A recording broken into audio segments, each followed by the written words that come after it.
Hi! In front of me is Samsung Galaxy A23 and today I would like to show you how you can install and apply Apple layout on this Android. First of all, go into Play Store and click on the search bar. Then type in iOS Launcher. Now you need to get this free app from this developer, and when it's ready, open it. In order to use this app, you need to choose while using the app or only this time in the pop-up and tap on Allow in this one and this one. Then swipe up from the bottom of your screen, click on Home button and go into Settings.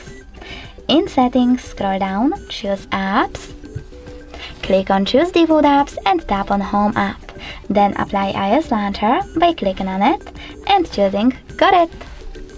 Thanks so much for watching. If you enjoyed this video, leave a like, comment and definitely subscribe.